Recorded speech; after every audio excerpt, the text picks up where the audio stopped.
The Qur'an.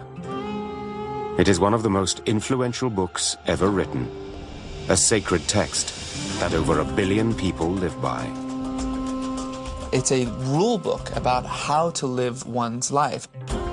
And yet it holds many mysteries. It has the ability to provoke many meanings. You have clearly text in which God talks about peace and mercy, etc.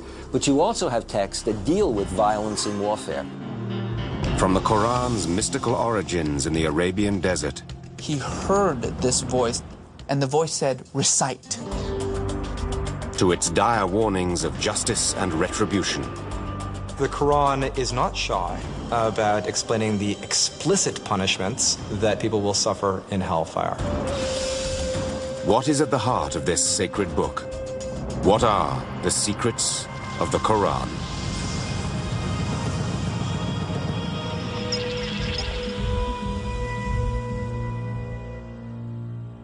أعوذ بالله من الشيطان الرجيم بسم الله الرحمن الرحيم. Listen to some of the most powerful words ever written.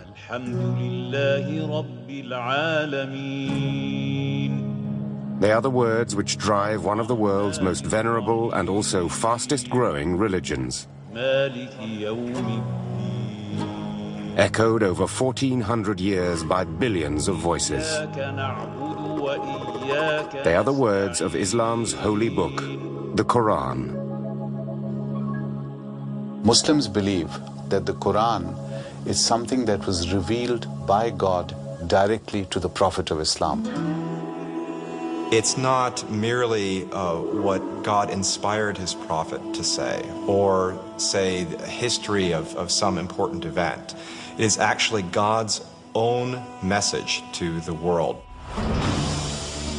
Qur'an translates from Arabic as the recitation. The words are intended to be spoken aloud. In doing so, Muslims believe they communicate directly with God. The Quran, in preserving God's speech, becomes essentially a part of God. And as such, the text itself, the physical words, the pages, and the book itself has this intrinsic sanctity, this intrinsic holiness to it. Leafing through the text, one can instantly see similarities between the Quran and Jewish and Christian scripture. Each speaks of one eternal and omnipotent deity, and they each tell some of the same stories. But the Quran is also a book immersed in mystery. Its verses, considered to be some of the most beautiful Arabic ever written, are a labyrinth of language, more poetry than prose. And its layout defies easy understanding. Unlike the Bible, the Quran doesn't follow a chronological narrative. Its 114 chapters, or surahs, are organized mostly according to length, with the longest at the beginning and the shortest at the end. There's this almost what we would describe in modern times as a kind of stream of consciousness style to it. There's a kind of mysteriousness. The curious reader in reading the text just is left wondering. It doesn't tell, for example, the history of Muhammad. It doesn't even tell the history of the world. There is reference to the beginning of the world, to God's creation, but you won't find it in the beginning of the Quran. You'll find it somewhere in the middle. Muslims don't regard the Quran as a story or a history. They believe it to be God's message to his created people and his guide to steer adherents along the right path. It's a rule book about how to live one's life, about how to define one's morality, how to experience the world and the struggles and the conflicts that the world brings about. Interpreting the Quran's meaning is not easy. There is no single governing religious body in Islam, no Vatican to tell believers how to navigate the complications of the text. Each person's understanding of the scripture is his own.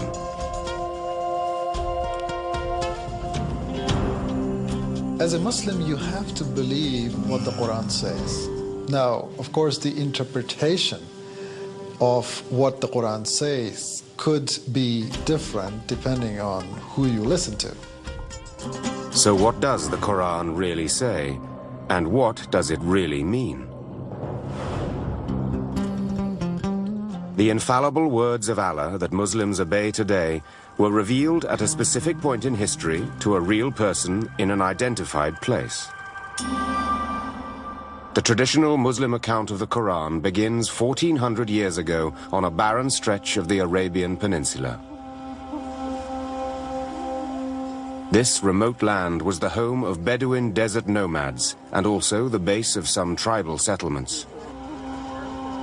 It was an era that Muslims now refer to as Jahiliyyah, the age of ignorance.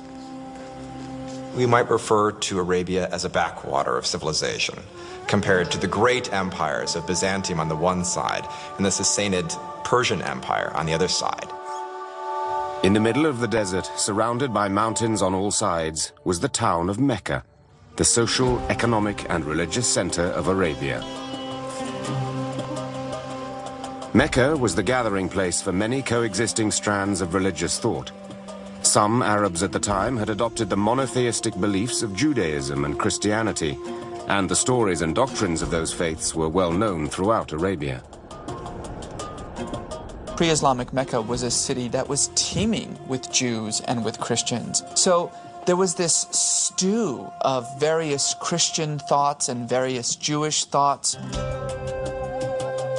However, the religious landscape of 6th century Arabia was dominated by a pantheon of gods and goddesses. Every year, pilgrims flocked to Mecca to pray at the Kaaba, a shrine that had evolved into the sacred center of worship for their myriad deities and idols. They believed in the existence of God, but God was in a sense far too distant to be connected to the actual everyday activities of human beings. So these idols would be the intermediaries between them and God. By the mid-6th century, 360 idols were housed in the Kaaba. The annual pilgrimage to the shrine bestowed huge economic benefits on the Quraysh, the tribe that controlled the sacred site. And all of these guys who are coming through, they have to make some offering. They have to pay some kind of a tax. So it's a very lucrative business. The Quraysh had amassed a great concentration of wealth. While the leaders grew rich, most people in Mecca lived in abject poverty. There was a major problem with regard to issues of economic maldistribution of wealth or economic injustice, issues with regard to the rights of orphans, of women, of the poor. Slavery was common in Mecca at that time, as it was in many parts of the world. Baby girls, considered of little value in a nomadic community, were sometimes buried at birth. This city was the world into which a child called Muhammad ibn Abdullah was born in the year 570 AD. He was of modest background, but would grow up to become the prophet of